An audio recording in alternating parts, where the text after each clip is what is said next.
نتوكل عليه ونعوذ بالله من شرور أنفسنا ومن سيئات أعمالنا من يهده الله فلا مضل له ومن يضلله فلا هادي له ونشهد أن لا إله إلا الله وحده لا شريك له ونشهد أن سيدنا ونبينا ومولانا محمدا أحمد عبده ورسوله أرسله الله تعالى إلى كافة الخلق بين يدي الساعة بشيرا ونذيرا وداعيا إلى الله بإذنه وسراجا منيرا صلى الله تعالى عليه وعلى آله وأصحابه وبارك وسلم تسليما كثيرا كثيرا. أما بعد فأعوذ بالله من الشيطان الرجيم. بسم الله الرحمن الرحيم. ذلك نتلوه عليك من الآيات والذكر الحكيم. إن مثل عيسى عند الله كمثل آدم خلقه من تراب ثم قال له كن فيكون. الحق من ربك فلا تكن من الممترين. فمن حاجك فيه من بعد ما جاءك من العلم فقل تعالوا ندعو أبناءنا وأبناءكم ونساءنا ونساءكم وأنفسنا وأنفسكم ثم نبتهل فنجعل لعنة الله على الكاذبين. إن هذا لهو القصص الحق وما من إله إلا الله وإن الله لهو العزيز الحكيم. فإن تولوا فإن الله عليم بالمفسدين.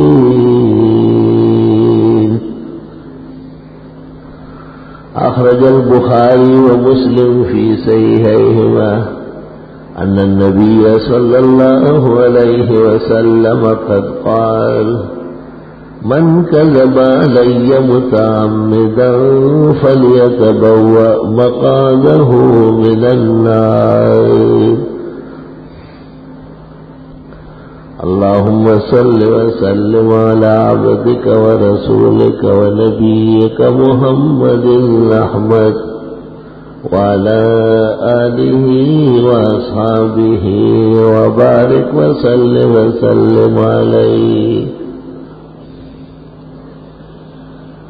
ہر کسی بازن او شد یار من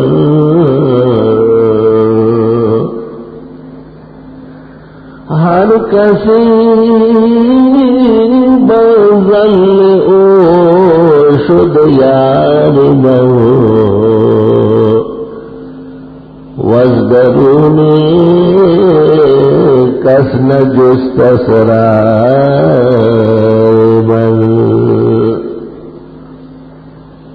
خلط متو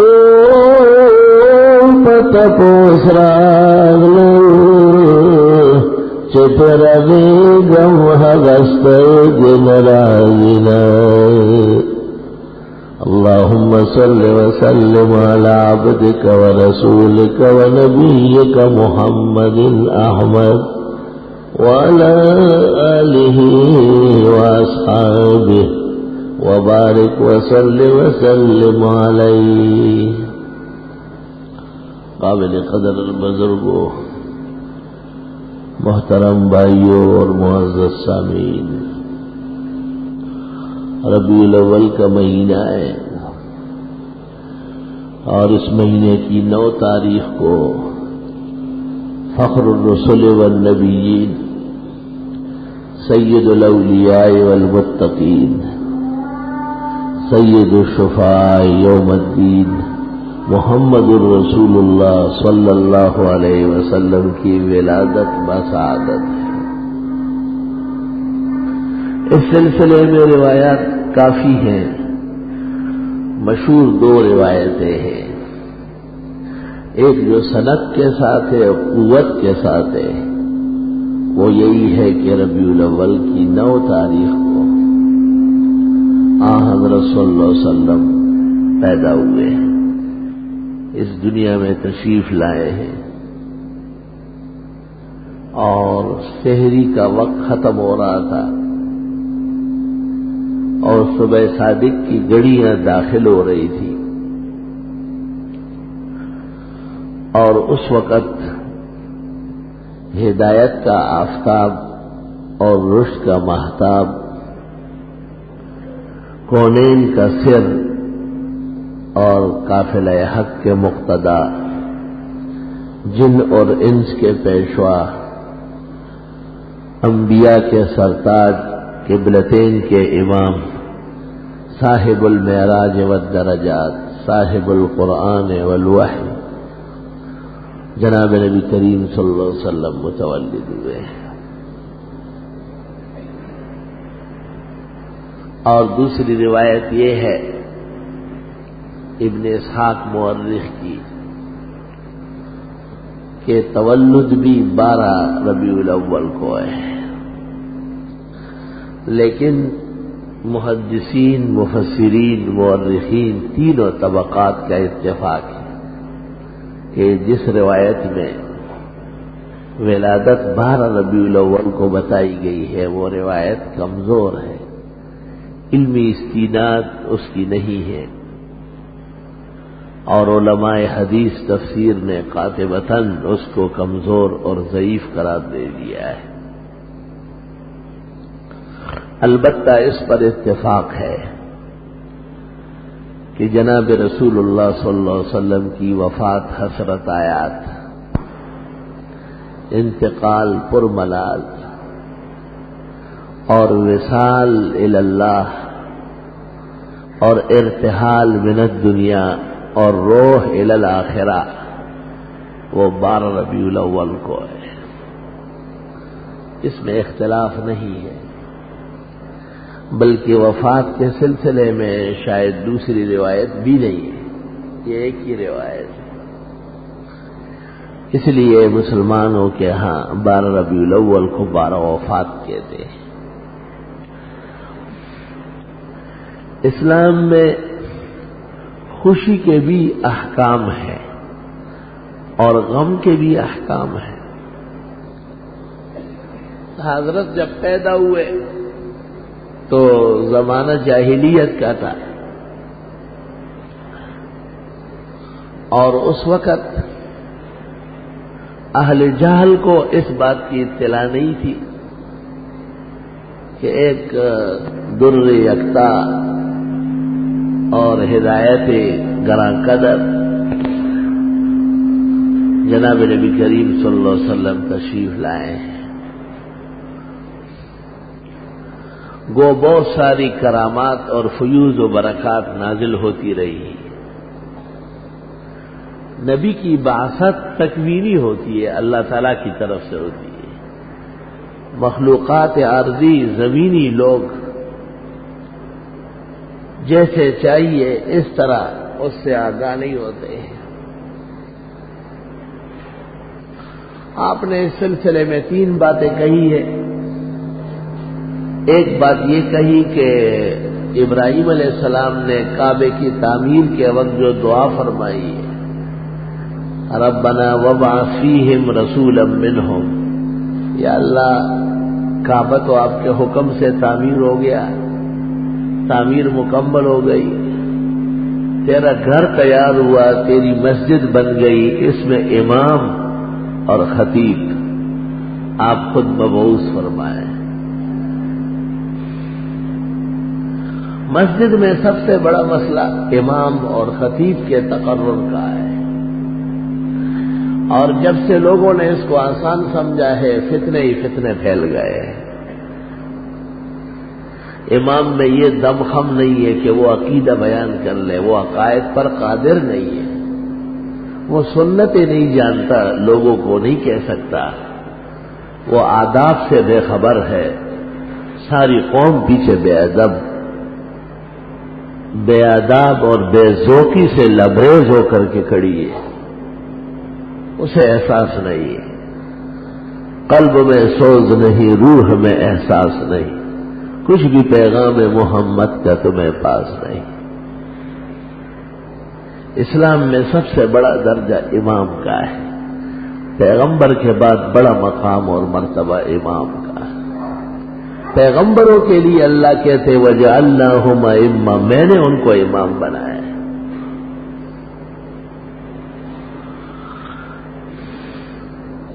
اور ہمارے اسلام میں علم کی سب سے بڑی ڈگری اور درجہ وہ امامت ہے۔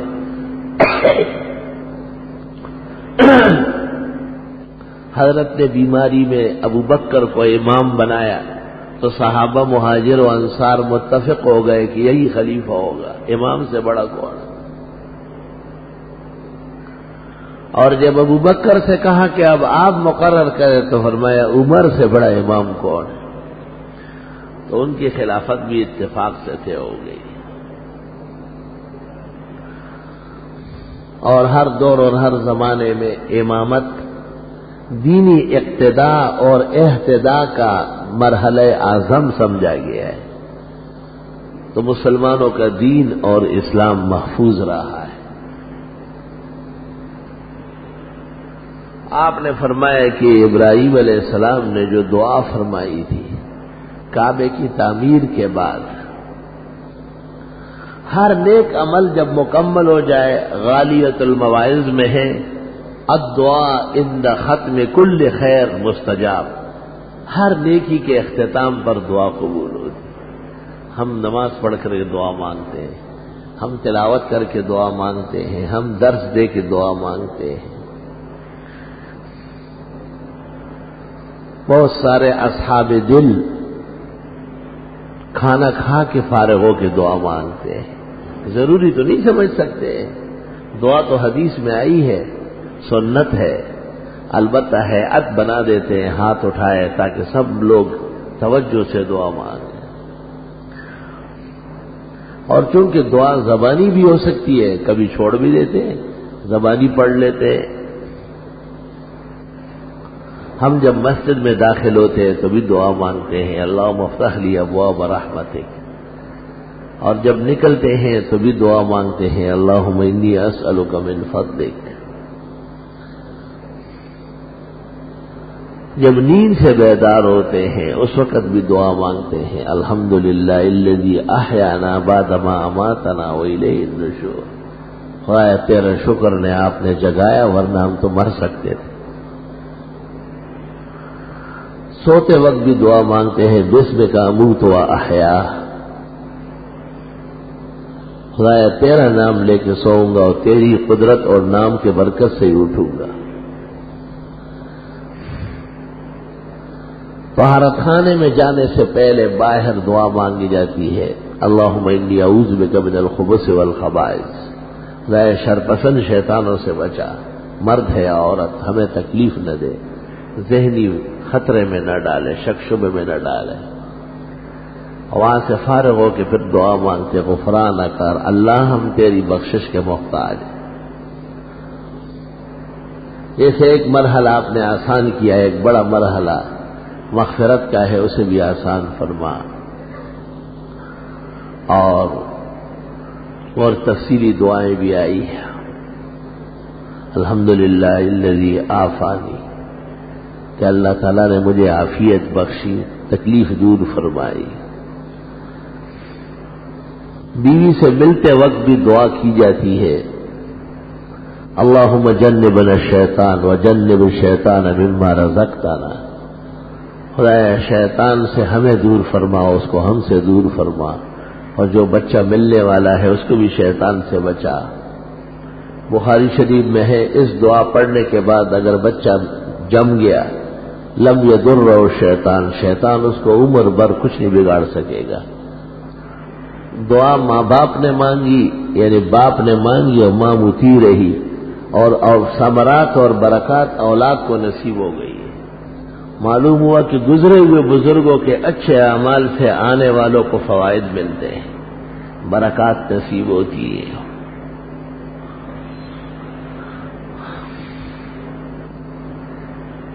اللہ اکبر۔ بہت سارے مقامات میں دعائیں ذکر کے طور پر مانگتے ہیں، جیسے آتے جاتے اذان کے بعد والی دعا، اس میں ہاتھ نہیں اٹھاتے، اور بہت سارے مقامات ایسے ہیں جن میں ہاتھ اٹھانے میں کوئی قباحت نہیں ہے، جیسے مردے کے لیے مغفرت کی دعا تعزیت میں، تو بہتر اور ادب یہ ہے کہ مردے کے لیے تعزیت میں دعا میں ہاتھ اٹھایا جائے۔ بخاری شریف میں 3 جگہ حدیث آئی ہے۔ ابو موسیٰ اشعری کے چچا ابو عامر مر گئے تھے، حضرت کو اطلاع دی، آپ نے پانی منگوایا، وضو کیا، پھر ہاتھ اٹھایا، دعا مانگی۔ ابو موسیٰ اشعری نے آواز دی کہ میرے لیے بھی، تو آپ نے ان کے لیے بھی دعا کی۔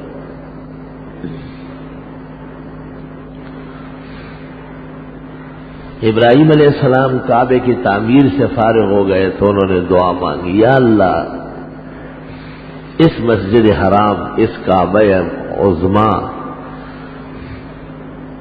اس کعبۃ المعلی اور اس مقدس مقام کے لیے حسب المرتبت ہستی مبعوث فرما۔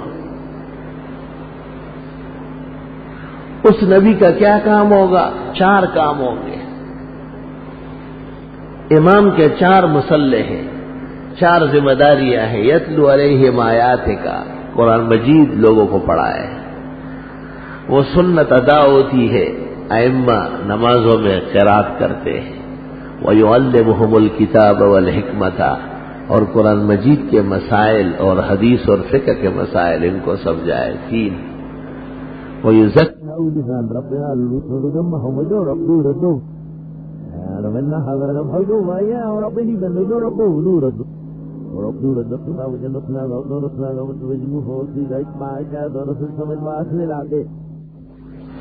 ایک تو قرآن مجید پڑھے اور پڑھائے، قرآن کا دورہ کرائے۔ 5 نمازوں میں قرآن مجید پڑھا جاتا ہے، 3 نمازوں میں آواز سے پڑھا جاتا ہے تاکہ سب سن لے اور مستفید ہو جائے، اور جو قرآن پڑھا جاتا ہے پھر ان کا علم بھی لوگوں کو دے، اور جو قرآن کا علم دیا جاتا ہے تو اس کے ساتھ حکمت بھی ہو۔ حکمت 2 چیزوں کو کہتے ہیں، نبی کی سنت کو اور اس سے جو حاصل فقہ ہے۔ 200 صحابہ سے منقول ہے کہ حکمت جب قرآن مجید کے ساتھ ذکر ہو جائے اس سے مراد سنت نبوی ہے، اور خود قرآن مجید سے ثابت ہے کہ حکمت سے مراد فقہ ہے۔ یؤت الحکمت من یشاء ومن یؤت الحکمت فقد اوتی خیرا کثیرا۔ ابن عباس سے اس کی تفسیر میں مروی ہے الحکمت هو الفقہ، فقہ مراد ہے۔ عجیب بات ہے کہ امام جو کعبے کے لیے ابراہیم علیہ السلام نے اللہ سے مانگا، اس کی 4 ذمہ داریاں ہیں۔ تلاوت الآیات 1، تعلیم الکتاب 2، تعلیم الحکمت 3، التزکیہ 4۔ اور یہ آیت قرآن میں 4 جگہ ہے۔ دوسرے پارے میں کما ارسلنا فیکم رسولا منکم یتلو علیکم آیاتنا ویزکیکم ویعلمکم الکتاب والحکمہ ویعلمکم ما لم تکونوا تعلمون۔ اور آل عمران میں لقد من اللہ علی المؤمنین اذ بعث فیہم رسولا من انفسہم یتلو علیہم آیاتہ ویزکیہم ویعلمہم الکتاب والحکمہ وإن كانوا من قبل لفی ضلال مبین۔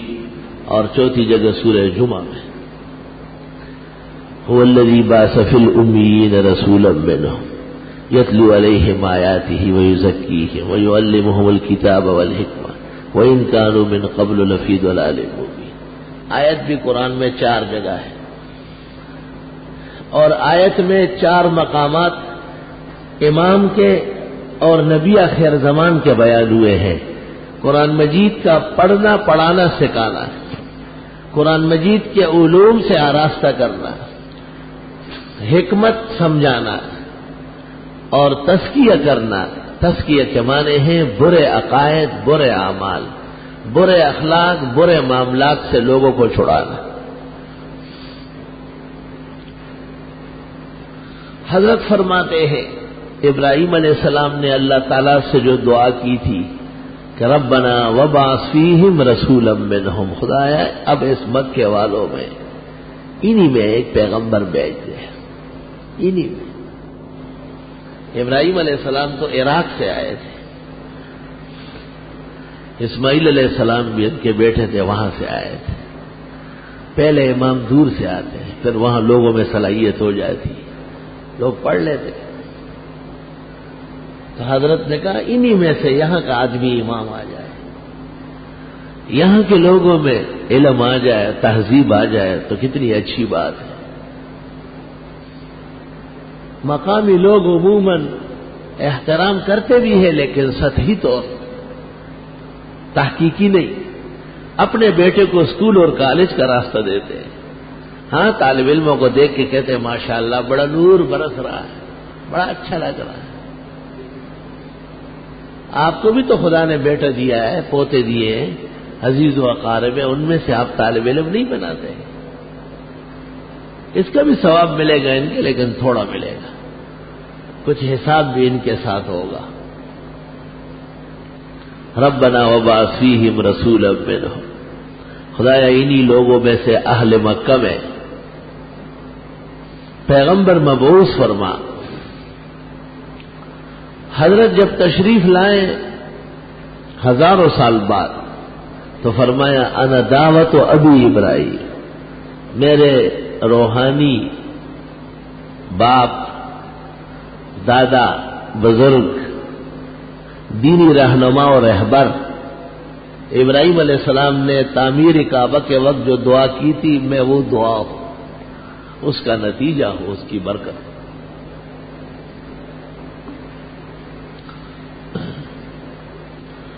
وبشارت اخی عیسیٰ، اور میرے بھائی حضرت عیسیٰ علیہ السلام نے کہا تھا ومبشرا برسول یاتی من بعد اسمہ احمد، میں تمہیں خوشخبری دیتا ہوں ایک پیغمبر کے آنے کی، ان کے ناموں میں سے ایک نام احمد ہوگا، بڑا نام محمد ہوگا اور دوسرا نام احمد ہوگا۔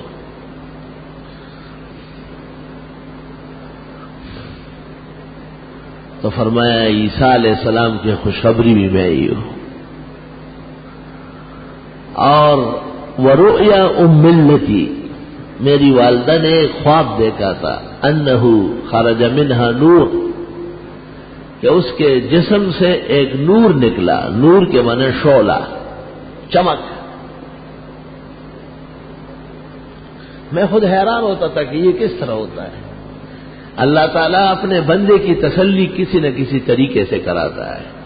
ہمارے ہاں 18 سال سے تفسیر اور حدیث کا دورہ ہے۔ حدیث کے درس میں تو سب طلباء ہوتے ہیں، وہ تو منور اور معطر ہیں۔ تفسیر میں دنیا کے لوگ بھی بیٹھتے ہیں اور اس کا مقصد یہی ہے کہ عام درس ہو۔ ایک نوجوان لڑکا تمام گناہوں سے توبہ کر کے تفسیر میں داخل ہوا، اور داخل ہوتے ہی داڑھی بھی رکھ لی۔ وہ یہ سامنے پلر کے پیچھے بیٹھتا تھا، میں یہاں بیٹھ کے تفسیر پڑھاتا تھا، تو جب میری نظر اٹھ جاتی تھی تو ایک شعلہ ایسا نکلتا تھا اور چھت روشن ہو جاتی تھی۔ تو درس ختم ہو کے میں نے اپنے عملے سے کہا کہ اوپر کوئی سوراخ ہے، سورج کی روشنی آ رہی ہے۔ انہوں نے مجھے خبر دی کہ نہیں، اس قسم کا کوئی سوراخ تو نہیں ہے۔ اور میں بھی حیران کہ جب وہ لڑکا موجود ہے تو چمک ہے، جب وہ ہے نہیں ہے تو نہیں۔ تو ایک دن میں نے اس کو کہا کہ تم اس طرف بیٹھو، اس دن یہاں سے نکلنا۔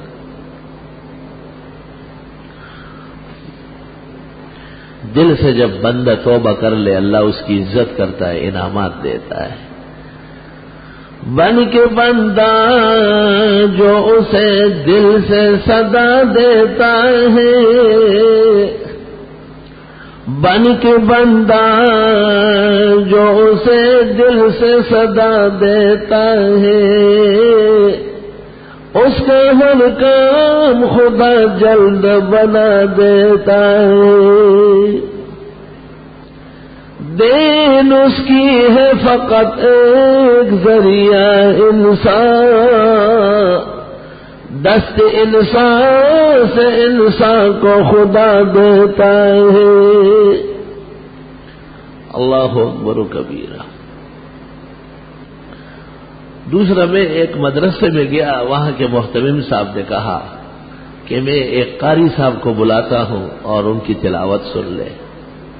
قاریان صاحبان دین کے سرتاج ہے، ہمارے کمانڈر ان چیف ہے، اور ان کا احسان ہے کہ انہوں نے قرآن کے الفاظ نقوش کو پوری صحت اور حسن کے ساتھ دل و دماغ میں بٹھایا ہے۔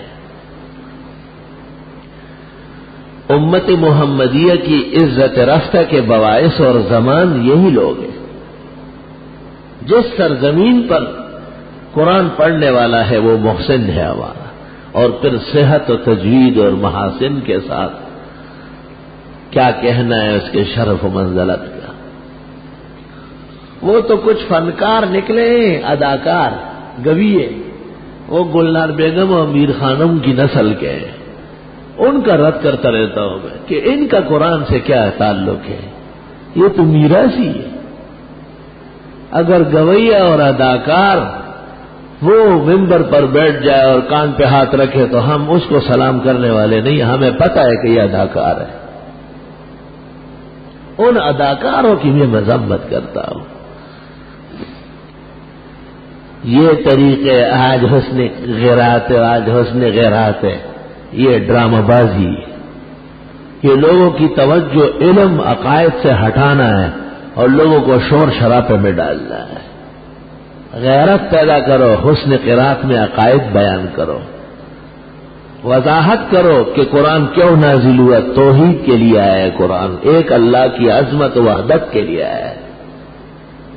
قرآن کس کو دیا گیا ہے؟ محمد الرسول اللہ صلی اللہ علیہ وسلم کو، جن کی سنت میں دونوں جہانوں کی نجات و عزت ہے۔ عقائد بیان کرو، اداکاری سے کام نہیں چلے گا۔ اور سنن دارقطنی اور دارمی میں مرفوع روایت ہے، حضرت صلی اللہ علیہ وسلم نے فرمایا قیامت کے قریب قاری بڑھ جائیں گے اور فقہا کم ہو جائیں گے، یعنی پڑھیں گے لیکن تمیز و ادب نہیں ہوگا۔ یہ مطلب فقیہ اور عالم تو سمجھ کے پڑھتا ہے، اس کی ایک ایک آیت سے عرفان اور توحید کا نظم و نسق جھلکتا ہے۔ اس لیے کبھی کبھی ان کو بھی لے آتے ہیں جنہوں نے پیغمبر کی داڑھی بھی چہرے پہ برداشت نہیں کی، وہی تمہیں شرم نہیں آئی، تمہیں شرم نہیں آئی۔ ہمارے ملک میں کوئی داڑھی منڈائے تو جرم ہے، اور مصر میں منڈائے تو ثواب ہے۔ دو رنگی چھوڑ کے یک رنگ ہو جا، سراسر موم ہو یا سنگ ہو جا۔ یہ دوگلاپن یہ کبھی بھی برداشت نہیں ہے۔ فاسق فاجر، فاسق مولد، دشمن خدا و رسول، اس کو آپ ممبر پر بٹھاتے ہیں کہ یہ ہمیں قرآن پڑھائیں، آپ بہت اچھا پڑھتے ہیں۔ اس لیے کیسٹوں میں اب لڑکیوں کی آوازیں بھی بند ہو گئی ہے۔ ایک بزرگ کے یہاں میں گیا، مجھے کہتا ہے یہ ایک لڑکی ہے تلاوت سنو۔ میں نے کہا لڑکی کی آواز سننا جائز نہیں۔ کہنے لگے نہیں، میں نے کہا پہلا مسئلہ طے کر لو میرے ساتھ۔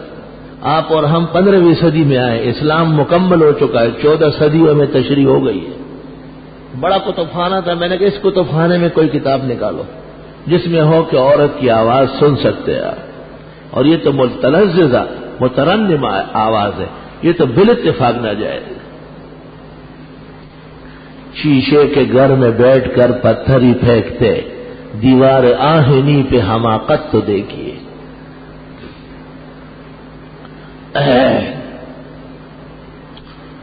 تو میں ایک مدرسے میں گیا، وہاں کے محتمم صاحب بڑے بزرگ نیک صالح ہیں، مجھے کہا ہمارے قاریوں کا ایک سردار ہے، صدر ہے، نابینا ہے، وہ آپ کو تلاوت سناتے ہیں۔ میں نے کہا سر آنکھوں میں۔ وہ آ کے بیٹھ گیا، لا الہ الا اللہ محمد الرسول اللہ۔ اس نے ایک آیت 17 مرتبہ پڑھی، 17 مرتبہ اس کے دانتوں سے شعلے نکلے. میں حیران ہو گیا، بالکل پورا جسم پانی پانی ہو گیا. اس کے مکارم پر دنگ رہ گیا. ایک آیت 17 مرتبہ 17 لہجوں میں مجھے سنائی. اس کو کچھ پتہ نہیں، نابینا ہے، لیکن جب وہ آیت شروع کرتا تو پورا کمرہ روشنی سے بھر جاتا. اللہم صلی وسلم علی نبینا ورسولنا محمد احمد وعلی آلہ واصحابہ وبارک وسلم علیہ. تو پہلا کام یہ ہے کہ قرآن مجید لوگوں کو سکھائے، اور دوسرا کام پھر یہ ہے کہ قرآن مجید کے علوم بھی بیان کرے. وَيُعَلِّمُهُمُ الْكِتَابَ وَالْحِکْمَةَ. اور جب قرآن بیان ہوگا تو حدیث اور فقہ بھی بیان ہوں گے. تو حکمت کا اطلاق حدیث پر بھی ہے اور فقہ پر بھی ہے. کوئی درس قرآن کا جس میں حدیث اور فقہ نہ ہو سننے کا قابل نہیں ہے، جائز نہیں. قرآن پاک کے خلاف درس ہوگا. اگر کوئی شخص درس دے وَأَقِیمُوا الصَّلَاةَ وَآتُوا الزَّکَاةَ، نماز قائم کرو زکات دو، اور وہ یہ نہ کہے کہ نماز 5 فرض ہے، اوقات 5 ہے. فجر کا وقت صبح صادق سے شروع ہوتا ہے اور سورج نکلنے پہ ختم ہوتا ہے، اور اتنے زیادہ تاخیر نہ کی جائے، درمیان میں نماز ختم کر لے. یہ اب ساری حدیث اور فقہ شروع ہو گئی. بس وہ کہتا ہے کہ جی بس نماز فرض ہے، چھوڑو تفصیلات. قرآن کا منکر، بدترین دشمن خدا و رسول کا. قرآن نبی پر نازل ہوا ہے حضرت کی سنت و حدیث لے کر، اور اس کا جو مطلب سمجھائیں گے آپ، اس مطلب کو فقہ کہتے ہیں. فقہ کوئی اور چیز نہیں. جیسے آپ کہتے ہیں 5 نمازیں فرض ہے، اس کے آگے پیچھے سنتیں ہیں، یہ مسئلہ ہے. نماز ان اوقات میں اس طرح ادا ہوتی ہے، یہ حدیث بھی ہے اور فقہ بھی ہے.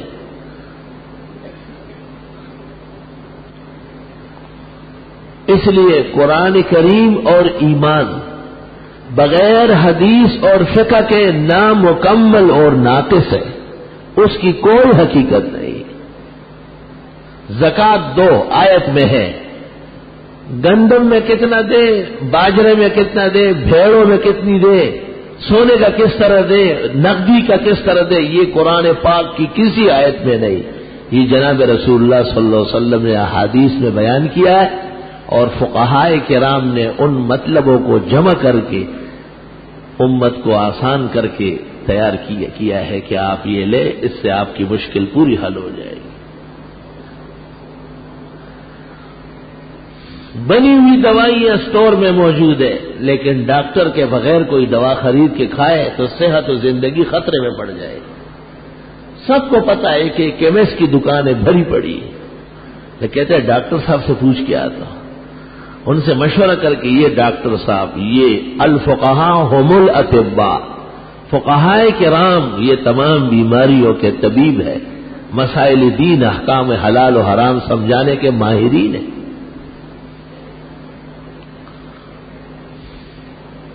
اس لیے پیغمبر نے کہا ہے ایک فقیہ واحد، ایک فقیہ عالم اشد علی الشیطان من الف عالم.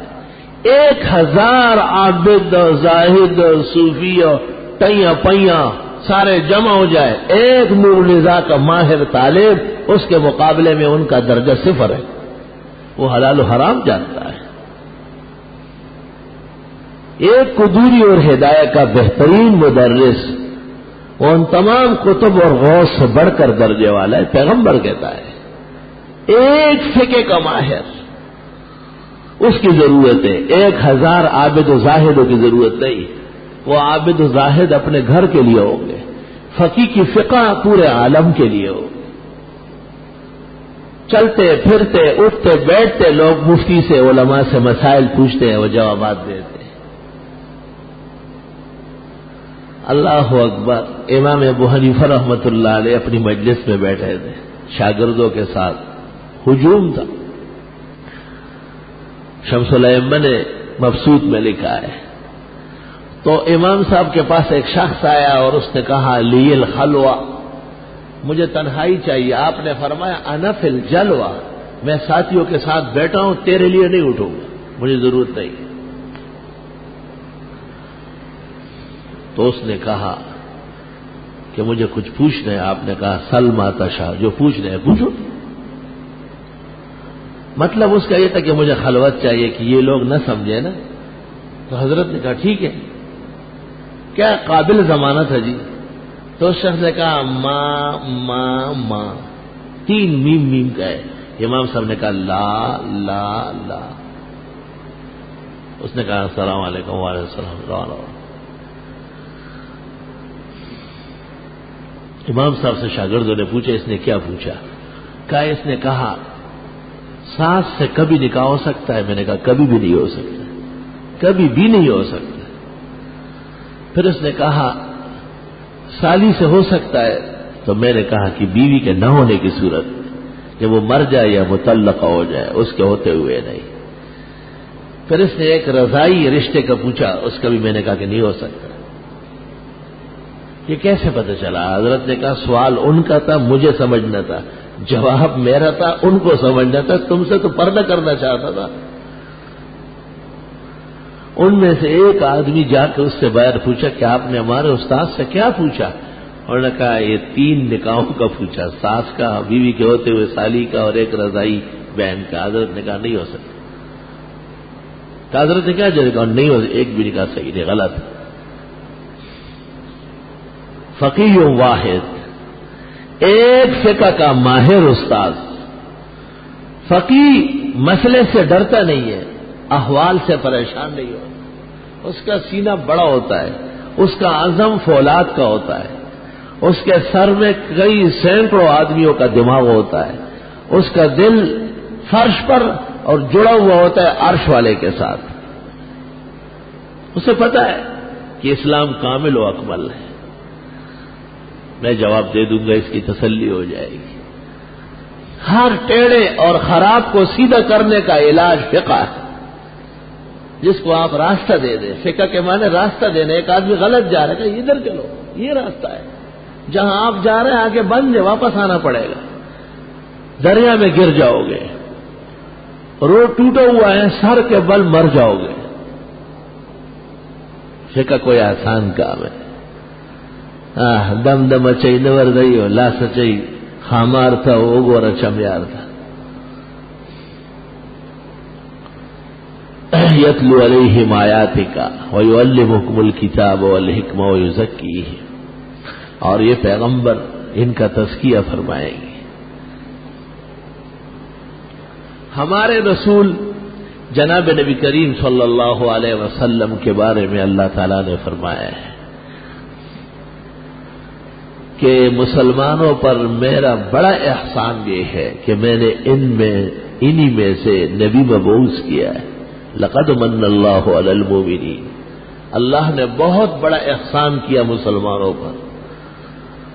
اس بعث فیہم رسولا من انفسہم.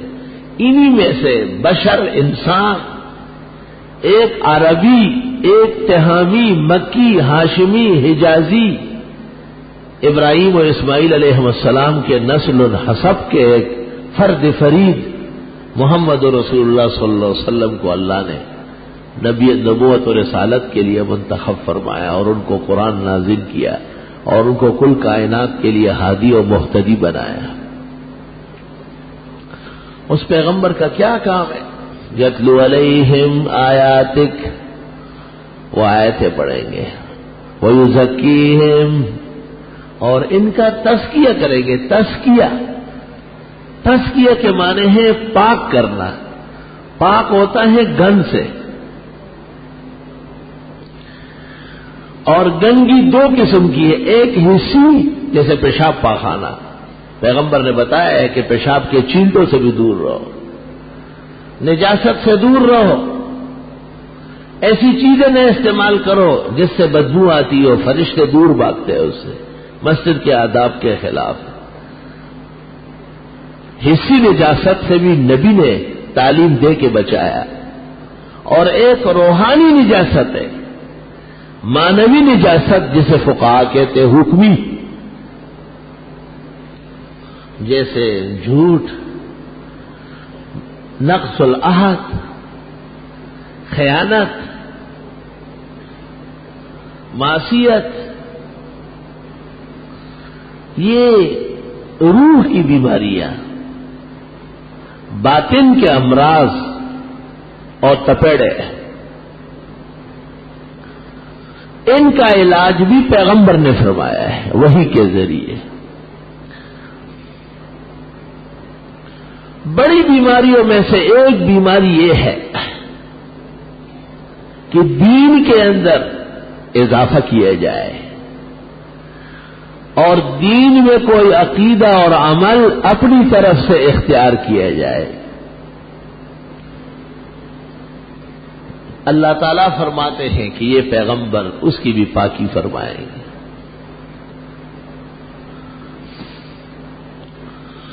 ہمارے رسول جناب نبی کریم صلی اللہ علیہ وسلم کے بارے میں یہ بھی فرمایا کہ وہ ان پر آیتیں پڑھ رہے ہیں، ان کو پاک کر رہے ہیں، ان کو قرآن سنت فقہ سمجھا رہے ہیں۔ وَإِن كَانُوا مِن قَبْلُ لَفِي ضَلَالٍ مُبِينٍ، اگرچہ اس نبی کے آنے سے پہلے یہی لوگ پرلے درجے کی گمراہی میں مبتلا تھے۔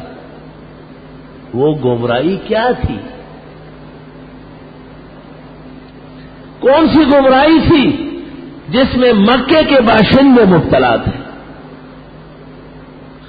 اور جس میں مذہبی لوگ یہود اور نصارہ باوجود حضرت موسیٰ علیہ السلام اور ان پر نازل ہونے والی کتاب توریت کو ماننے کے اور حضرت عیسیٰ علیہ السلام اور ان کے پاس آنے والی خدائی کتاب انجیل ماننے کے اللہ فرماتے گمراہ تھے، یہ بے دین تھے۔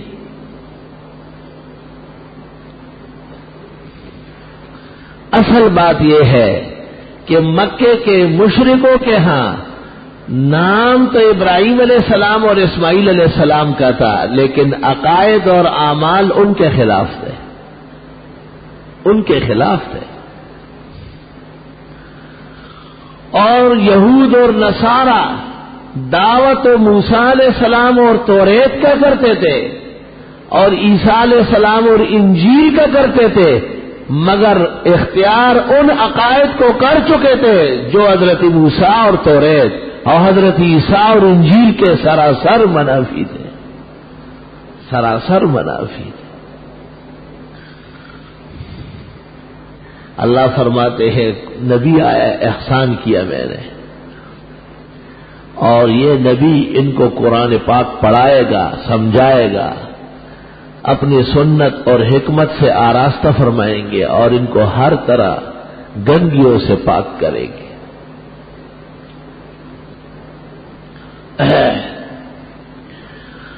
جو لوگ حضرت عزیر کو اور حضرت عیسیٰ کو الہ سمجھتے تھے، وہ یہ جانتے تھے کہ یہ خدا کے پیغمبر تھے، لیکن ان کے معجزات اور کرامات کے اعتقاد میں غلو اور زیادتی کر کے آگے بڑھ گئے تھے۔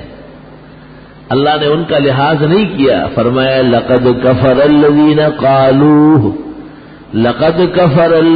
قالوا ان اللہ ثالث ثلاثہ، ایسا کہنے والے پکے کافر ہو چکے ہیں۔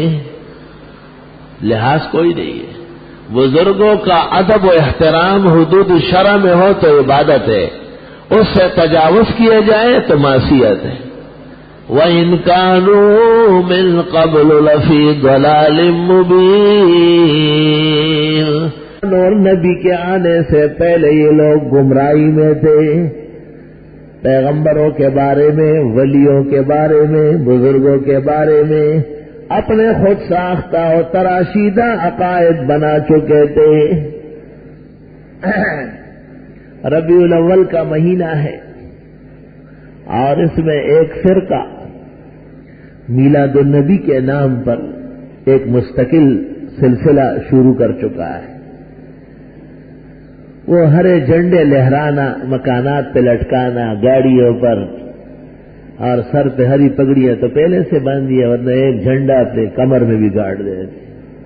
ينسب لكل غادر لواء يوم القيامة وفی البخاری تحت استه اے فی دبری،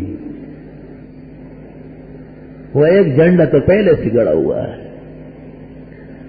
سوال یہ ہے کہ یہ میلاد جو ربیع الاول کے مہینے کے ساتھ خاص ہے، تو یہ عبادت ہے اور شریعت کا حصہ ہے؟ اگر یہ عبادت ہے اور شریعت کا حصہ ہے تو وہ دنیا کا کون سا مسلمان ہوگا جو اس کا انکار کرے گا؟ عبادت یا شریعت کا حصہ، اس میں 4 دلیلیں ہوتی ہیں۔ پہلی دلیل قرآن کریم، اس میں تو کسی آیت سے معلوم نہیں ہوا کہ میلاد کا مہینہ ربیع الاول ہے اور اس میں حضرت کی ولادت پر جلسے و جلوس اور ترانوں کی شکل میں اور جھنڈوں کی شکل میں خوشی کی جائے۔ ہمارے رسول جناب نبی کریم صلی اللہ علیہ وسلم کی سنت میں بھی اس کا کوئی ثبوت نہیں ہے۔ اور تیسری دلیل اجماع ہے، اجماع صحابہ، اجماع تابعین، اجماع سلف صالحین، صحابہ کا دور، تابعین کا دور، تبع تابعین کا دور، ان تمام ادوار میں اس قسم کے مہینے میں اس قسم کے رسوم کا کوئی ثبوت نہیں۔ تو چوتھی دلیل رہ گئے قیاس۔ ایک فقیہ و مجتہد قیاس کرے اور وہ ثابت کرے کہ ان وجوہات سے یہ دن منانا، خوشی کرنا، جلوس نکالنا، جھنڈے لہرانا یہ ثواب کا کام ہے۔ تو قیاس کا بڑا حق تو امام ابو حنیفہ کو ہے جو ہمارے مذہب کا امام ہے، اور ان کے جو بھائی ہیں امام مالک، امام شافعی و احمد، ان کو ہے۔ انہوں نے تو ایسا قیاس نہیں کیا ہے۔ کہیں یہ قیاس مرزا غلام احمد والا نہ ہو جس نے انگریزوں کو خوش کرنے کے لیے قیاس کیا کہ ضرورت بہت زیادہ ہے، ایک پیغمبر اردو میں بھی آنا چاہیے، اور وہ قیاس ایسا تھا کہ اس کو اسلام سے نکال گیا اور اس کو کافر و مرتد بنا کے چھوڑا ہے۔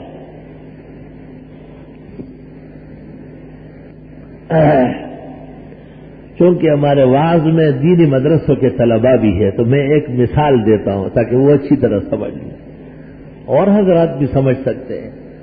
دیکھیں، ایک چھوٹا سا مسئلہ ہے، آپ اس سے اندازہ لگائیں۔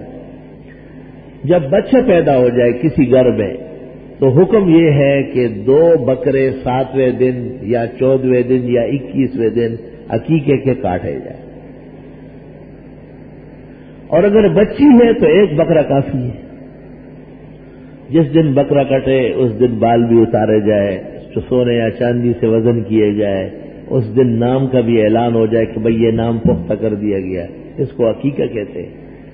یہ سنت مستحبہ ہے حنفیہ کے یہاں، عالمگیر اور شامی دونوں میں، اور ائمہ کے یہاں سنت مؤکدہ ہے۔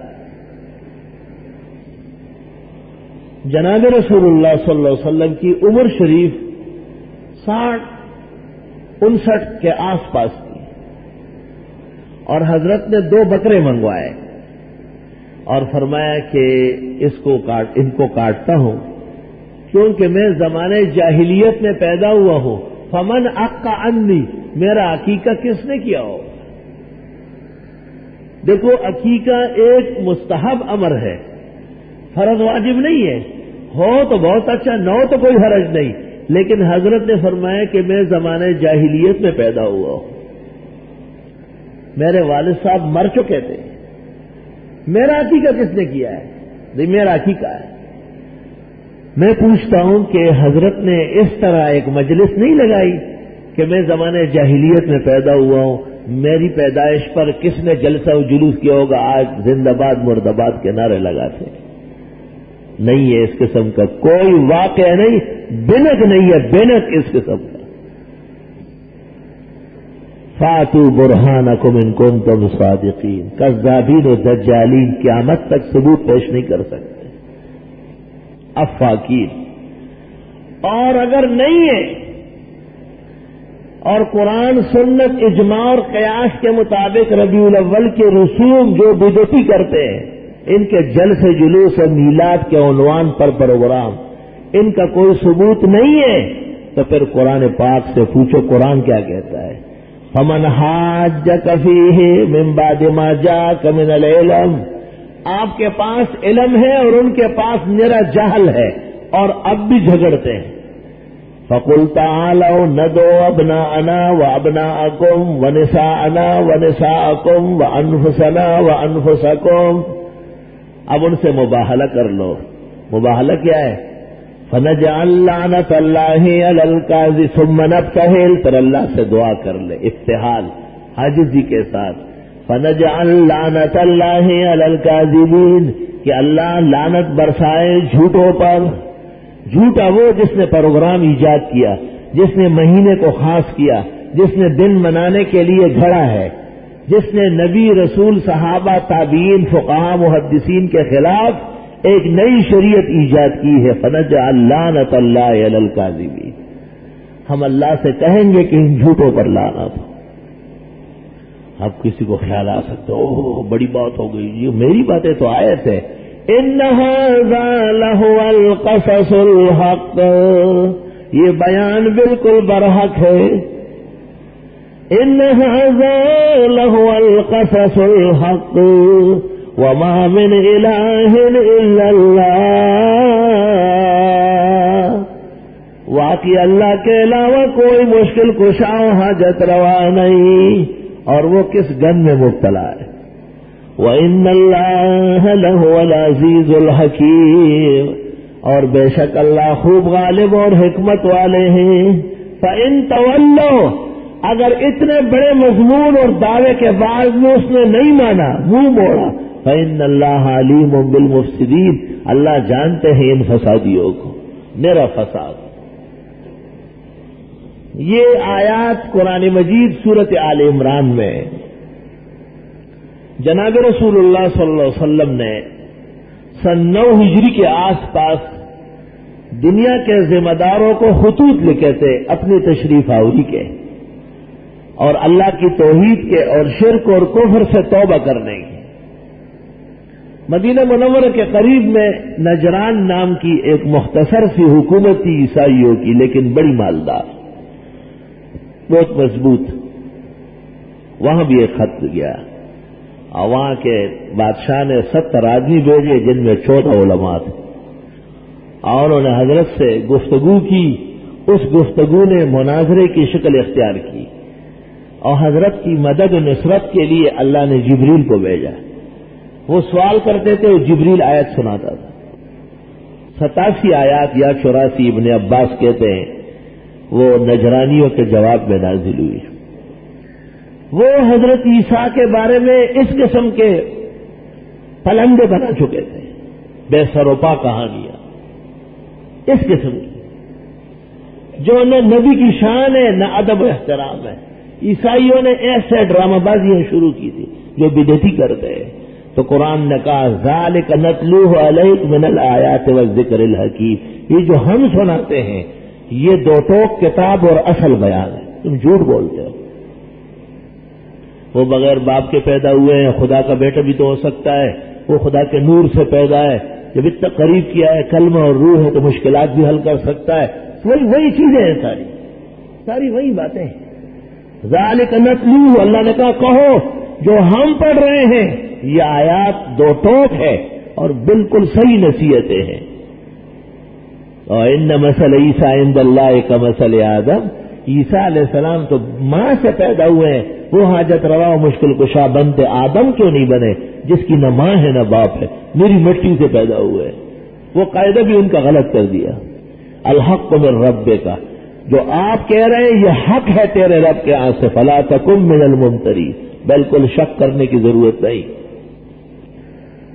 اس لیے کہ یہ نبی کا مذہب ہے، یہ صحابہ کے دستور کے مطابق ہے، یہ مجتہدین اور محدثین کا نظام ہے، اور جو مخالف اور مبتدع مرتکب ہے اس کا ثبوت 1400 سال کے اسلامی تاریخ میں کہی رہی. ثبوت 300 سال کے بعد کوئی حقیقت نہیں رکھتا. 300 سال میں فقہ، حدیث، چاروں مذہب، 6 کتابیں سے ایسے یہ مکمل ہو چکی ہے ہر اعتبار سے.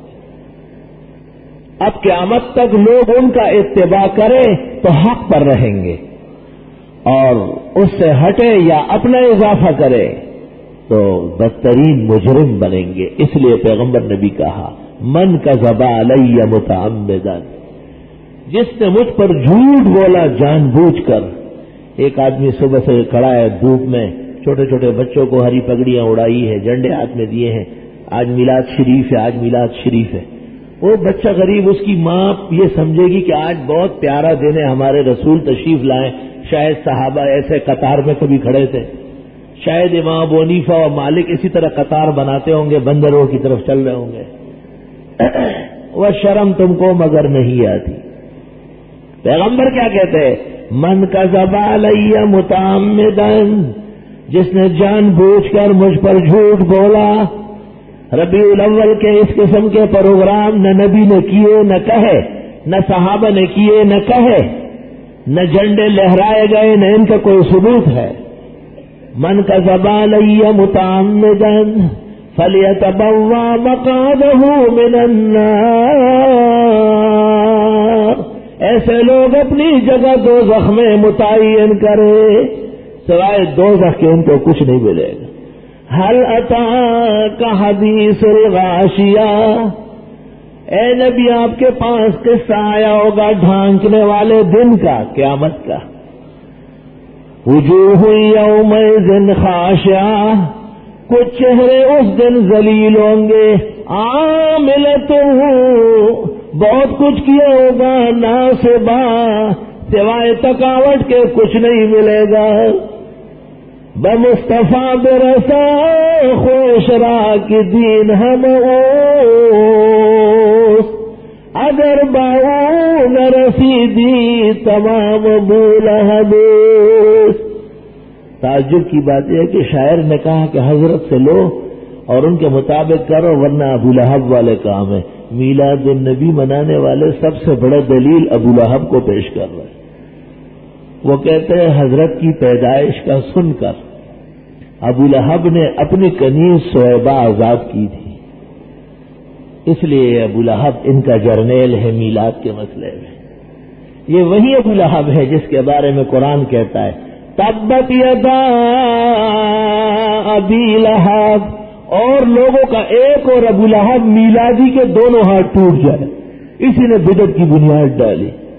تبت یدا ابی لہب، اس ابو لہب کے دونوں ہاتھ ٹوٹ جائے، وتب، اور وہ غرق ہو کے رہے گا، ما اغنا عنہ مالہ وما کسب، نہ اس کا مال کام آیا نہ کمائی، جو مال اور کمائی بدعات پر خرچ ہوگی وہ ذلت کا باعث ہوگی۔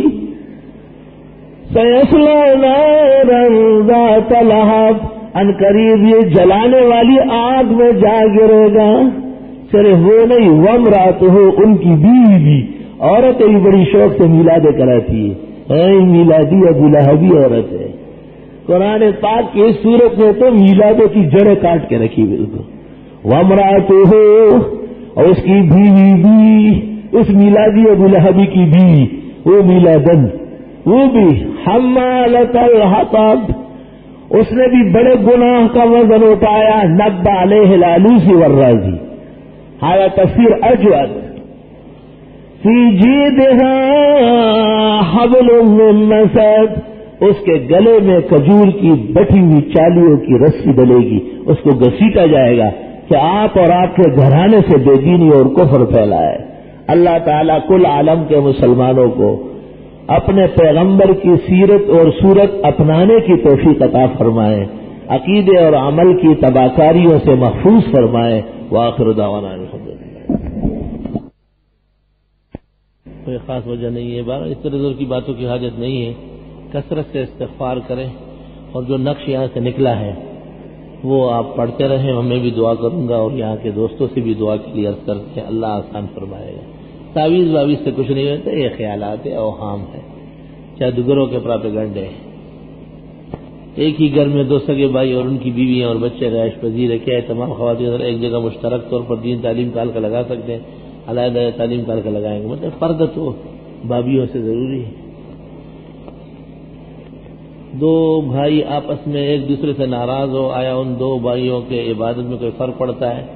ناراضگی نہ رکھے 3 دن سے زیادہ. اگر وجہ ایسی ہے تو دل میں پھر ان کے لیے دعا کرتے رہے اور اپنی غلطی کا اعتراف بھی اللہ کے حضور کرے کہ اگر مجھ سے زیادتی ہو تو یا اللہ مجھے معاف فرمائے. ہر مخلوق بڑی ہو یا چھوٹی اللہ کے شان کے سامنے چمار سے زیادہ ذلیل ہے. یہ تو حقیقت ہے، مخلوقات اللہ تعالیٰ کے سامنے کیا ہے. حضرت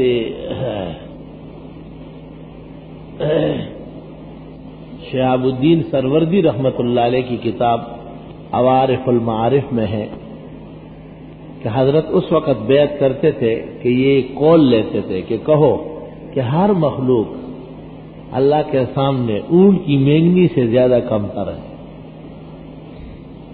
میری 2 بیٹیاں ہیں، میں نے ان کو زیور خرید کر دیا ہے، خالص ان کا ہے، کیا زکوٰۃ ان پر ہے؟ جی ہاں، جن کا زیور وہی مالک اور انہی پر زکوٰۃ. میلادی کہتے ہیں کہ حضرت کی پیدائش ہوئی تو اس وقت جبریل نے آسمان سے فرشتوں کی جماعت کے ساتھ جھنڈے لہرائے تھے.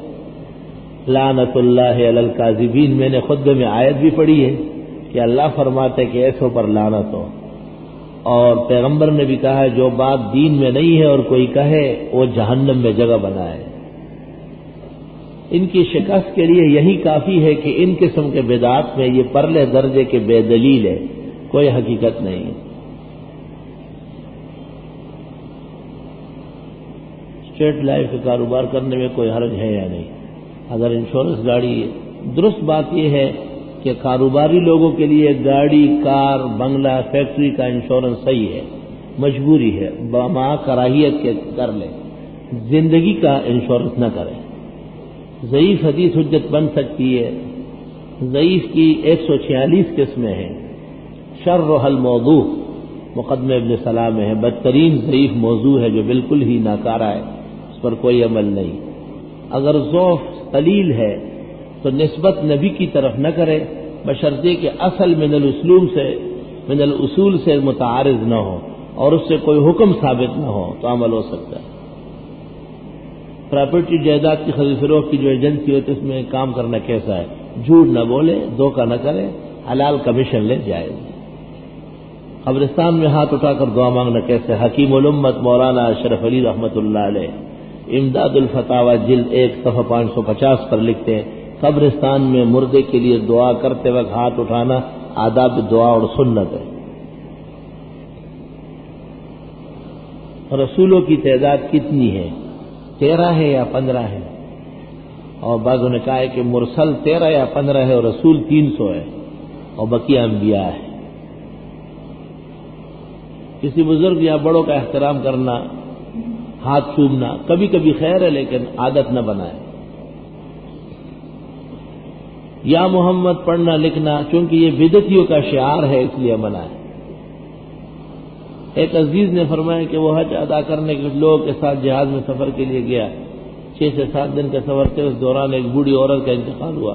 نعش تقریباً 2 دن سے زیادہ پڑی رہی. نعش پر زیادہ دن گزرنے کی وجہ سے پیلی ہوتی رہی تو اس دوران ان کا نماز پڑھایا گیا اور اس جہاز سے نیچے دریا میں پھینک دیا گیا. یہ صحیح ہے، حکم دریا کے لیے یہی ہے. اس کو نہلا کفنا کے جنازہ پڑھ کر ایک جگہ بنی ہوئی جہاز میں وہاں سے مردے نیچے ڈالتے ہیں اور اس جگہ کے سامنے ہمیشہ مچھلیاں کڑی رہتی ہیں کہ کون سا حاجی صاحب آ رہا ہے. یہ درست ہے، قیامت کے دن مچھلیوں کے پیٹ سے بھی لاشیں نکلے گی اور کہیں بھی کوئی ہو مرنے کے بعد ایمان و عمل کے ساتھ انجام بخیر ہوگا انشاءاللہ. اللہ تعالیٰ کے لیے زمین اور شیر کا پیٹ اور دریا کے بھنور اور مچھلی کا شکم وہ سب برابر ہے. 12 ربیع الاول کو جو چاول وغیرہ بناتے ہیں اور خوشی مناتے ہیں یہ بدعتیوں کا طریقہ ہے. فنجعل لعنۃ اللہ علی الکاذبین. محرم الحرام کو قبرستان جانا، وہاں پر قبروں کو زیب و زینت کرنا یہ روافض کی باتیں ہیں. بدعتی کے پیچھے نماز پڑھنا نہیں ہوتی ہے، بدعتیوں کے ہاں بھی نہیں ہوتی ہے. جھینگا اگر حرام ہے تو اس سے متعلق تمام افراد کا روزگار جائز نہیں ہے. سود تو حرام ہے ہی، ہو کر کیوں ہے؟ اس کوئی دلیل ہے؟ کاروبار دلیل حلت ہے.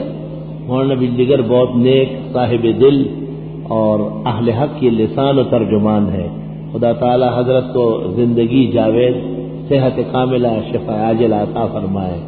بجلی گر کا گن گرج اہل حق کی ایک آن بان ہے، خدا تعالیٰ انہیں ہمیشہ سلامت رکھے۔ بدعتی کہتے ہیں کہ دیوبندیوں کے بڑے حاجی امداد اللہ نے بھی میلاد منائی، حاجی امداد اللہ صاحب بھی دلیل نہیں ہے نا، کسی فرد کے عمل سے شریعت نہیں بدلتی ہے۔ بدعتیوں سے جب کہا جائے کہ قبروں پر چادریں ایسے کوئی دوسری بدعت نہ کرو کیونکہ کسی بھی نبی کا روزہ مبارک موجود نہیں، اس سے وہ تو انہوں نے اپنے یہ وفا نہیں کی، اس کی وجہ سے ان کی خبریں موجود نہیں ہیں، ایک کوئی بات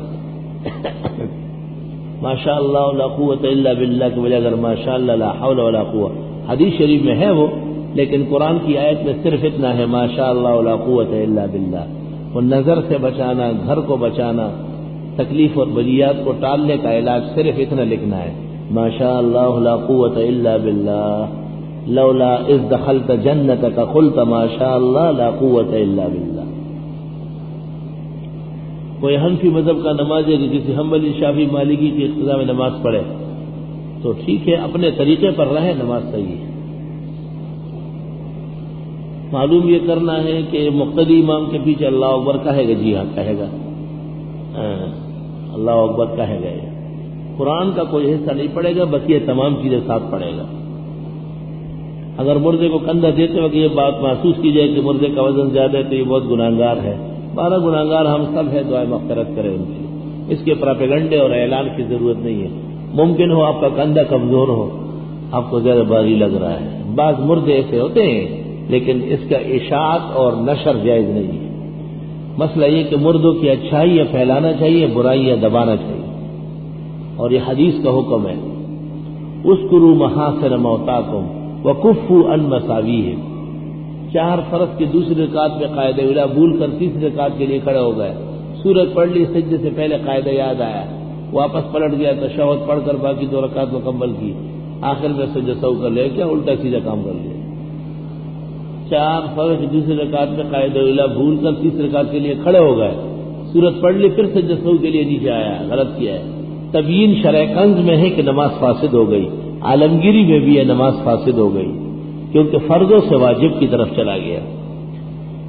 لیکن محقق ابن الحمام نے فتح القدیر شرح ہدایہ میں ہر دونوں سے اختلاف کیا ہے، اور انہوں نے کہا کہ نماز فاسد تو نہیں ہے، کمن کرر الرکنین موضع رکن واحد، البتہ سجود سہو سے نماز ہو جائے گی۔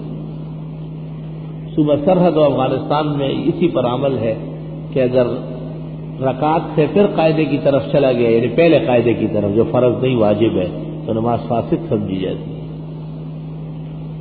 مغرب کے فرض کی دوسری رکعت میں سورت پڑھنا بھول جائے تو تیسری رکعت میں سورت پڑھ سکتے، جی ہاں پڑھ سکتے ہیں، پھر بھی سجدہ سہو تو کرے گا، سجدہ سہو پھر بھی کرے گا کیونکہ سورت پڑھنا بھی واجب ہے اور اولین میں پڑھنا واجب ہے۔ رمضان کے آخر میں چاند دیکھنے کے لیے تراویح کو کچھ دیر کر کے چاند کے انتظار میں ہونا، جب 29 روزے ہو جائے پھر تو صحیح ہے، 28 پر ایسا کرنا جائز صحیح ہے۔ تراویح کے اندر چاند دیکھنے کی خبر دی جائے، بقیہ روک لے۔ رافضیوں کے امام باڑوں کی شرعی حیثیت وہی ہے جو مندر ہوگی۔ بدعتی کی اذان کا جواب دینا چاہیے یا نہیں؟ نور النظام میں لکھا ہے خلاف سنت اذان کا جواب نہیں ہے۔ بچے کی پیدائش پر خوشخبری دینے والے کو کچھ دینا ثابت ہے۔ میرے گھر میں کبوتر اور چڑیوں نے گھونسلے بنا لیے، ان کے پروں سے چھوٹے چھوٹے کیڑے پیدا ہو گئے جو کاٹتے ہیں، بتائیے ان کے گھونسلوں کو ہٹانے سے اگر کیڑے کھانے کا شوق ہے کہ اور کاٹے آپ کو تو رکھے ہو نا، ثواب ملے گا آپ کو روزانہ سے کیڑے کاٹتے جائے۔ لوگوں کو کمر میں کیڑے کاٹیں گے، آپ کو دنیا میں کاٹ رہا ہے۔ اللہ محفوظ فرمائے۔ علماء نے لکھا ہے کہ طریقے سے ان کی جگہ بدل دی جائے، طریقے سے اجاڑا نہ جائے، بالکل کہیں ایسا نہ ہو کہ آپ کو اجاڑا جائے گا۔ ہمارے گھر رافضی مذہب کے لوگ مہمان ہو کر آئے تھے، سلام کر سکتے ہیں، سلام کریں، نیت ایمان کی کریں، السلام علیکم، یعنی اطلب لک من اللہ الاسلام، میں آپ کے لیے پہلے اسلام کی کوشش کرتا ہوں۔ ہمارے محلے میں زید نامی امامت کرتا ہے، اس نے رمضان میں 2-3 مرتبہ ٹی وی پر امام کعبہ کو دیکھا تو اس امام کے پیچھے نماز پڑھنا جائے، اس سے کیا فرق پڑے گا؟ بیوقوف آدمی، امام کعبے کو کسی نے ٹی وی پہ دیکھا کافر ہو گئے۔ ٹیلی ویژن نہ دیکھنا یہ ایک مستقل غیرت ہے. ٹیلی ویژن کسی خبر کے لیے یا کسی امام بزرگ کو دیکھنا جائز ہے، ناپسندیدہ ہے، کیونکہ اسی سے پھر فحشا دیکھنے کا موقع ملے گا. لیکن ٹیلی ویژن ایک دیکھنے کا عمل بنانا ہے، ایک اتفاق سے کسی کو دیکھ لیا. مولانا صاحب امریکہ نے شہر بنوائے، ایک پتہ نہیں کیا کیا ہے، کیا شہر بنوایا ہے. قرآن خوانی کرنے کے بعد اجرت لینا جائز نہیں، واجب ہے، لیکن کم نہیں ہونا چاہیے، زیادہ ہونا چاہیے. ایک بدعتی نے مسئلہ بتایا کہ اذان سے پہلے درود پڑھنا مستحب ہے. دلیل ایک حدیث ابو داؤد کی، اذان سے پہلے بھی ہے اور اذان کے بعد بھی ہے، لیکن سوال یہ کہ مؤذن کا بلند آواز سے اسی لب و لہجے سے پڑھنا یہ کہیں نہیں ہے.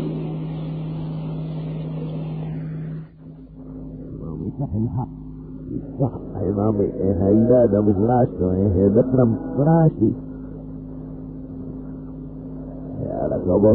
اسلام تلغرو دیا کا تلغرو یہی اور آپ نے امت کو بتایا ہے. اور جو نماز میں آپ پڑھتے ہیں قرآن خوانی کے بعد جو لوگ پیسے دیتے ہیں وہ لینا جائز ہے، نہ لینا مکروہ ہے، لینا ضروری ہے تاکہ لوگوں کے دلوں میں عزت آ جائے قرآن کی. ایک آدمی اور یہ بھی یاد رہے کہ جو لوگ قرآن مجید پڑھوا کر طلباء کا اکرام کچھ دیے کھلائے بغیر رخصت کرتے ہیں، اس قرآن خوانی کا ثواب نہیں عذاب ہوگا، کیونکہ طالب علموں کی بے حرمتی ہے اور انہوں نے قرآن مجید پڑھا ہے. یہ نہ ان کے مزدور ہیں، نہ ان کے گھر میں رہتے ہیں، نہ ان پر یہ خرچ کرتے ہیں. ان کو کیا حق تھا ان سے کام لینے کا؟ چاہیے تو یہ کہ ان کو پیسے سے تول کر کے دے دیے جائے، لیکن یہ ہمت میں نہیں ہے. کم از کم ایک ایک طالب کو 1,000 روپے دے، تب جا کر کے تمہاری دعا قبول ہوگی. تجربہ یہی ہے کہ جو لوگ قرآن خوانیاں کروا کے نہ کچھ دیتے ہیں نہ کھلاتے ہیں، ان کا الٹا گھر ویران ہو جاتا ہے، تباہی بڑھ جاتی ہے، کیونکہ اللہ کے نیک بندوں کی بے حرمتی اور توہین ہے.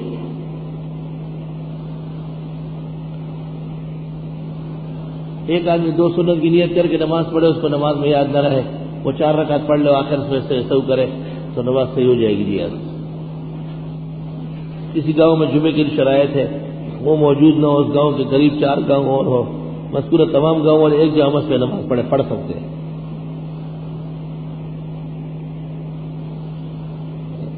نماز سب سے بڑا جہاد ہے، یہ حدیث مجھے معلوم نہیں ہے. اچھا، آپ نے فرمایا کہ تم جہاد جو کر کے آئے چھوٹا ہے اور نفس کا یہ تبلیغ والا. تبلیغ نہ جہاد ہے اور نہ جہاد کی کوئی قسم ہے. تبلیغ کو جہاد کہنا ایسا ہے جیسے چائے کو کوئی گوشت کا ہے اور پراٹھے کو کوئی مچھلی کا ہے. جیسے یہ جھوٹ ہے اس طرح تبلیغ کو جہاد کہنا. اسی طرح جہاد تبلیغ نہیں ہے، دونوں کام علیحدہ ہے. جیسے فجر علیحدہ ہے، ظہر علیحدہ ہے. اسلام میں تبلیغ کی بھی اہمیت ہے اور جہاد کی بھی ضرورت ہے. غلام جیلانی برق کافر مرتد گزرا ہے اور وہ منکر حدیث تھا. قبرستان میں تلاوت ثابت اور جائز ہے. جب جنازہ حاضر ہو انسان قصدن حاضر نہ ہو جائے بشرطے کہ کوئی عذر نہ ہو. عذر ہو تو خیر ہے. طاہر القادری نے 19 اپریل لاہور میں ایک جلسے میں کہا کہ امام اعظم حنیفہ کا مقام مرتبہ بخاری سے زیادہ ہے اور پہلے محدث فقی حدیثوں کو جمع کر رہے ہیں ابو حنیفہ، اور 80 ہجری کا زمانہ حضرت سے قریب امام بخاری بہت بعد میں آئے. یہ ٹھیک بات ہے، امام بخاری امام ابو حنیفہ کے شاگردوں کے شاگرد ہے. امام اعظم مجتہد مطلق ہے، امام بخاری حدیث کے امام ہے. نماز جنازہ تیار ہو، لوگ مسجد میں بیٹھ کر قصدن نماز جنازہ چھوڑ دے، گناہ ہے. نصف کمر سے لمبا شملہ چھوڑنا کیسا ہے؟ امام محمد سے جامع صغیر میں مروی ہے کہ شملہ چھوٹا بڑا جائز ہے. بہتر ہی ایک بالش سے چھوٹا نہ ہو، ایک ذرا سے زیادہ لمبا نہ ہو. قدوری کی کسی کتاب کا حوالہ دیا تھا کہ کافر حین میتن کے لائق نہیں ہے، حالانکہ بدر کے موقع پر ابو جہل کو دفنایا تھا، اس لیے کہ انسان نہیں کہیں نہیں دفنایا گیا، ان پہ مٹی پھینکی گئی، بدبو آ رہی تھی، اس کو تدفین نہیں کہتے. کتے کو آپ دفناتے ہیں کیا؟ غلط کہتے ہیں آپ، کمعقل.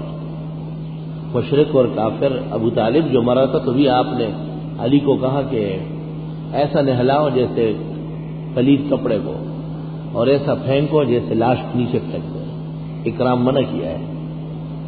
فرض کے بعد اپنی جگہ سے پیچھے جانا اور دوسری جگہ سنت پڑھنا ہے. جب یہ ممکن ہو تو سنت طریقہ ہے. عطر لگانے کا سنت طریقہ یہ کہ نماز اور عبادت کے لیے لگائے. گھوڑا تو جہاد کے لیے استعمال ہوتا ہے، اس بنا پر اس کا گوشت مکروہ ہے. اس کے دودھ کا کیا ہوگا؟ ایک ہی ہے، گھوڑی کا دودھ بھی مکروہ ہے، گوشت بھی. اب وہ نہیں فکر کہ گھوڑے کا گوشت مکروہ ہے تو یہ جہاد کے لیے اس دور میں استعمال ہوتا، اب بھی جہاد کے لیے استعمال ہوتا. شیخ العرب والعجم محسن احمد کی تاریخ ولایت تاریخ وفات کیا ہے؟ حضرت شیخ الاسلام کی کتاب ہے، اس پہ لکھا ہوا ہے. حضرت شاہ صاحب اور حضرت مدنی 3-4 سال مولانا انور شاہ بڑے ہیں، اور وہ 1297 میں کے آس پاس حضرت مدنی ہے. حضرت شاہ صاحب رحمۃ اللہ علیہ اس سے 2-3 سال پہلے اس طرح ہے. وفات حضرت مدنی بہت بعد میں ہے اور انور شاہ سے پہلے ہے. سلام کے بعد عرض ہے کہ سی ڈی کیسٹ دیکھنا کیسا ہے؟ جو اسلامک سی ڈیز ہوتے ہیں اس میں تصویر کا کیا تصویر جائز نہیں ہے. سی ڈی کے ذریعے بھی جو تصاویر آتی ہے وہ دیکھنا بھی منع ہے. جو لوگ موئی یا سی ڈی کے تصویر کو جائز کہتے ہیں وہ غلط کہتے ہیں. کنت نبیا وکان لا تبد الماء والتین، یہ حدیث موضوع ہے، مکذوب ہے. میں یونیورسٹی کا طالب علم ہوں، پڑھائی کے سلسلے میں ایک یونیورسٹی جا رہا ہوں جو کہ آغا خانیوں کی ہے، کیا وہاں کی چائے یا پانی پینا جائز ہے؟ بات یہ ہے کہ چونکہ وہ ایک محاربہ ہے، محاربہ ان کفار کو کہتے ہیں جن سے مسلمانوں کو تکلیف ہو، اس لیے اس وقت ان سے دور رہنا ضروری ہے. شوہر اپنی بیوی اور بیوی اپنے شوہر کا غسل جنازہ دے سکتے ہیں. بیوی تو شوہر کو دے ہی سکتی ہے، شوہر بیوی کو کپڑوں کے اوپر تیمم کرائے گا، پانی نہیں ڈالے گا. دوران کھانا سلام کرنا اور جواب دینا کیسا ہے؟ کھانا کھانے والے کو سلام نہ کریں، ہاں اگر آپ کو بھوک لگی ہے اور یہ بھی توقع ہے کہ سلام کے بعد مجھے بٹھا لیں گے تو پھر سلام کر لو. لا تسلم على طاعم الا اذا كنت جائعا وتعلم انه ليس بمانع. حضرت کی تاریخ پیدائش اور وفات کیا ہے بتا دیے تقریر میں، سیرت النبی میں سب لکھا ہے. ملت اور دین میں کیا فرق ہے؟ ملت اور دین، ملت عموماً افراد کی طرف منسوب ہوتی ہے، ملت محمدی، ملت موسوی، لیکن دین کی نسبت اللہ کی طرف ہوتی ہے، دین خداوندی، دین الہی. باقی ہم مانا ہے. نماز سے پہلے اپنا موبائل فون بند کرنا بھول جائے، نماز کے دوران ایک ہاتھ سے بند کرنا جائز ہے. میری ایک پرانی دکان سے ایک صاحب نے مجھ سے کہا کہ اگر تم یہ دکان مجھے نہیں بنا کے دو تو میں تمہیں کرائے پر لے لوں گا، 60,000 روپے ڈپازٹ میں دے دوں گا. میں نے دکان توڑ کر نئی تعمیر شروع کی. اس شخص نے دکان کو لینے سے معذرت کر دی. اس شخص نے دامنی سے دکان توڑنے کا جانے پر 5,000 روپے لیے ہیں. کیا یہ رقم جائز ہے؟ آپ کو نقصان پہنچایا اس نے. قاعدے کے مطابق جن عورتوں کے ساتھ نکاح حرام ہے ان کے ساتھ ہاتھ ملانا جائز ہے، تو سالی سے بھی نکاح حرام ہے. نہیں، سالی کے ساتھ بیوی مطلق یا متوفا کے بعد جائز ہے، اس لیے اس سے پردہ ضروری ہے. یہ قاعدہ غلط ہے آپ کا. اس طرح آپ سالی کو جو ہے نا ادھر ادھر کر دیں گے. ماں باپ میں سے کسی کا درجہ زیادہ ہے، باپ کا زیادہ ہے. عظمت میں باپ مقدم ہے، محبت میں ماں مقدم ہے. دلیل یہ ہے کہ ماں کے لیے ہے کہ اس کے قدموں کے نیچے جنت ہے، اور باپ کے لیے ہے کہ اللہ کی رضا باپ کی رضا میں. بدعتیوں کی کتابوں میں لکھا ہے کہ دیوبندیوں کے کلمے محمد رسول اللہ کی جگہ اشرف علی ہے، بس وہی پڑھا کرو لعنت اللہ علی الکاذبین. ان کے ہاں احمد رضا خان کا کلمہ پڑھا جا رہا ہے. نفلی روزے کی نیت دن میں کر سکتے ہیں؟ جی ہاں، جب کچھ کھایا پیا نہ ہو. حدیث شریف میں حضرت فجر کے بعد گھر آتے تھے، بیویوں سے پوچھتے تھے کچھ ہے؟ انہوں نے کہا کچھ نہیں. تو آپ نے فرمایا انی ظل صائم، پھر آج میں روزے سے ہوں. یوسف اعرض عن ھذا یا ابراہیم اعرض عن ھذا، تو کس بات سے اعراض کیا؟ جو سابقہ مضمون ہے اس سے اعراض. احتشام الحق کی کسی تصنیف کا نام بتائے. احتشام الحق کے بیٹے زندہ ہیں، ان سے جا کر کے کچھ لوگ بتا دیں گے باپ کی تصنیف. کافی عرصے سے میں کاروبار کے سلسلے میں پریشان ہوں، جو کام بھی شروع کر دو ناکامی نقصان ہوتا ہے. توبہ اور استغفار کرو، کسی کا حق دبایا ہو تو دے دو. زور سے پہلے کی سنتیں رہ جائے تو کیا زور کے بعد 2 سنتوں سے پہلے 4 پھر 2. فتویٰ اس پر ہے. طوطوں کا کاروبار درست ہے. میں نے سنا ہے کہ مولانا حسین احمد مدنی کو پسند نہیں. وہ تو فرماتے تھے کہ طوطا انگریز ہے، اور میں انگریز کے خلاف تحریک چلاتا ہوں. اس کی آنکھیں ہری ہے، سرخ ہے، جسم ہرا ہے. طوطے میں بہت مشابہت ہے. حضرت شیخ الاسلام کا ایک جذبہ تھا انگریز کے خلاف، اس کو ماں و شما تجھ جیسے آدمی نہیں سمجھ سکتے۔ تبلیغ نصاب میں 6 نمبروں کی حقیقت کیا ہے؟ تبلیغیوں سے دریافت کرو۔ شیعہ اور قادیانی دونوں ایک جیسے ہیں۔ کھانا کھانے کے بعد کی دعا الحمدللہ الذی اطعمنا وسقانا وجعلنا مسلمین من المسلمین صحیح نہیں ہے۔ معلوم کرنے کیا قبر میں پہلا کلمہ شریف یاسین شریف آیت کریمہ تختی پر لکھ کر ناجائز ہے، بے ادبی ہے۔ اپنی پڑھائی کے حوالے سے ایک کام کی ابتدا کی ہے، دعا فرمایا آمین۔ کاروبار میں دل کا نہ لگنا اور ذہنی پریشانیوں سے ہونا، توبہ استغفار کی کثرت کریں۔ اللہ خیر کا روزگار عطا فرمائے، رشتہ بھی عزت کا عطا فرمائے۔ لکھا ہے آپ کو ماہنامہ الاحسن کی اشاعت مبارک ہو، اللہ آپ کو مبارک فرمائے۔ الحمدللہ رب العالمین، نستغفرک اللہم ونسألک السلام والعافیہ، لا الہ الا اللہ وحدہ لا شریک لہ، لہ الملک ولہ الحمد وعلی کل شیء قدیر۔ تمام بیماروں کی صحت کے لیے دعا فرمائیں۔ ہمارے دوست تسلیم بھائی جو دل کا آپریشن ہوا ہے، نماز سے پہلے دعا کی درخواست کی، اللہ تعالیٰ انہیں صحت دے، شفا دے، اور جہاں کہیں بیماران ہے رب العزت ان کو صحت کاملہ شفا عاجلہ عطا فرمائے۔ ابھی جس مرحوم کا میت کا جنازہ ہوا ہے، اللہ ان کی مغفرت فرمائے اور ان کے پسماندگان کو صبر و اجر عطا فرمائے۔ صلی اللہ تعالی